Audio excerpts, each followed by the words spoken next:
네, 안녕하십니까. 저는 한국소비자단체협의 자율분쟁 조정위원회 자혜선입니다. 이렇게 대한변호사협회에서 집단소송 법안을 마련해 주시고 논의 자리를 만들어서 너무나 감사드립니다. 법안은 제가 잘 보았고요. 법안에 대한 저희 의견을 좀 몇 가지 말씀드리도록 하겠습니다. 대한변호사의 법안 보시면 13조에 법원이 허가를 요구하면서도 그 법원이 소송 허가 결정에 대한 즉시 항고권은 배제했습니다. 앞에서 많은 분들이 말씀해 주신 것처럼 2005년 증권 관련 집단소송법이 시행된 지 12년 만에 첫 본안 판결이 나왔습니다. 법원에 접수된 소송이 그냥 9건이고 허가를 받은 게 5건에 불과합니다. 그런데 이번 법안에서는 이러한 문제점을 좀 제거한 것 같습니다. 소송을 신속하게 진행하여서 실효성을 거두고자 하는 법 제정권자의 의지라고 판단이 됩니다. 두 번째로는 대한변호사협회 집단소송법안 제31조에서 문서 제출 명령 제도를 정하고 있는데요. 사항에 의하면은 제출 명령을 받고도 제출하지 않을 경우에는 그 상대방이 문서에 관한 주장을 진실한 것으로 인정할 수 있다라고 하셨습니다. 집단소송, 특히 소비자 관련 집단소송 관련해서는 극단적으로 기업에게 증거가 편제되어 있었기 때문에 문서 제출이 필수적인 경우에도 명령에 따르지 아니하면 그때 그 불이익이 경미할 경우에는 실현되기 어려운 좀 문제점이 있다고 봅니다. 그래서 저희 같은 경우에는 정보 제출 명령 제도를 도입하는 것이 필요하다고 봅니다.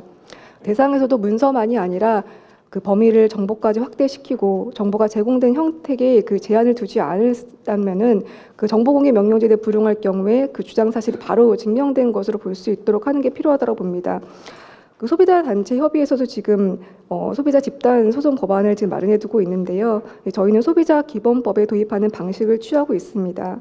그래서 정보 제출 명령이라고 하여 가지고 피고가 정보 제출 명령에 따르지 않거나 또는 원고 단체의 사용을 방해할 목적으로 제출 명령을 받은 정보를 멸실 등 사용할 수 없게 했을 때는 법원이 원고 단체 주장을 진실한 것으로 인정할 수 있도록 한다는 그런 규정을 좀 만들어 놨습니다. 세 번째로는 옵트아웃 방식의 좀 문제점을 지적하고 싶습니다. 대한변호사협회 법안 38조에서 옵트아웃 방식을 선택하고 있었습니다. 증권 관련 집단 소송에서도 옵트아웃 방식을 채택하고 있는데요.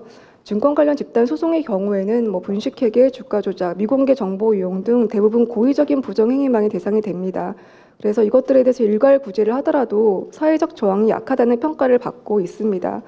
또한 증권 피해의 경우에는 피해자 범위를 특정하는 것이 용이합니다. 개별 손해상족도 강명하고요. 그리고 피해자 협조가 없어더라도 한국거래소나 증권사의 정보 제출 명령 등을 통해 가지고 피해자 수, 인적사항, 피해 내역 등을 특정하는 것이 지금 가능합니다. 또 순수한 재산상 손해배상이기 때문에 굳이 피해자들의 참여가 필요한 것도 아닙니다. 하지만 증권 관련 집단 소송 외에 그 외의 경우에는 옵트아웃 방식과 결합하는 것은 문제가 있다고 봅니다.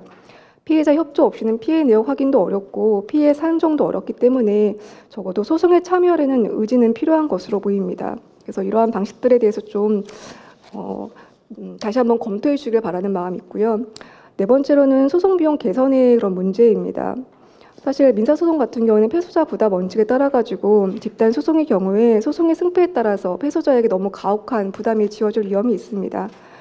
대한변호사협회 법안 제14조에서도 이러한 문제점을 인식하고 소송 비용 분담이라든지 패소자 부담 원칙의 예외 등을 정하고 있습니다.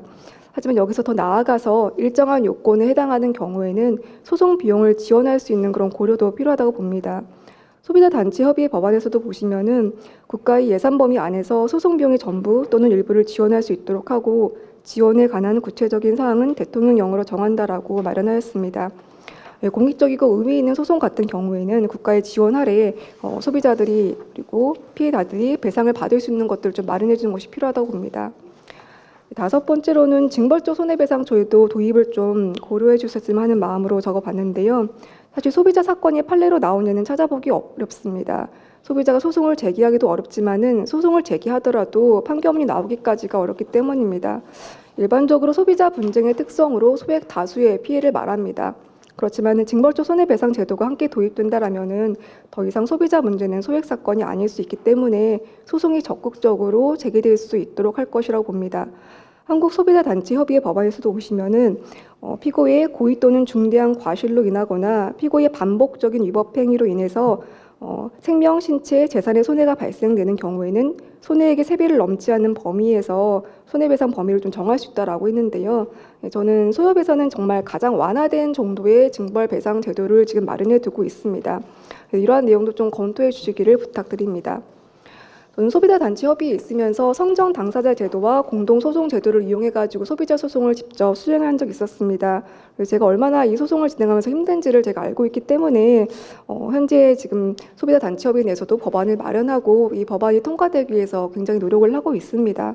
사실 소비자 피해를 보시면 대부분 구조적 피해이고요. 지금 나와 있는 법안에서도 보시면은 구조적 피해를 지금 보상받기 위해서 마련한 법안이라고 생각이 됩니다.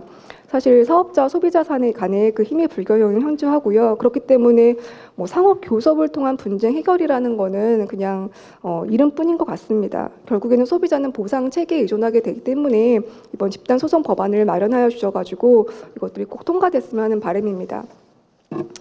끝으로 지금 오늘 법안에서 보시면은 아까 말씀하신 것처럼 관할을 설정해 주시고 소송 대리인의 제한 같은 거를 풀어주시고 단체에도 원고 적격을 인정하고 인지대 상한 설정 등을 마련해 주신 거에 굉장히 공감합니다. 오늘 논의가 법안 통과에 훌륭한 자양분이 됐으면 좋겠고 대한변호사협회 법제연구원에서 좋은 법안을 마련해 주셔서 너무나 감사드립니다. 제 토론은 이것으로 마치겠습니다. 예, 고맙습니다.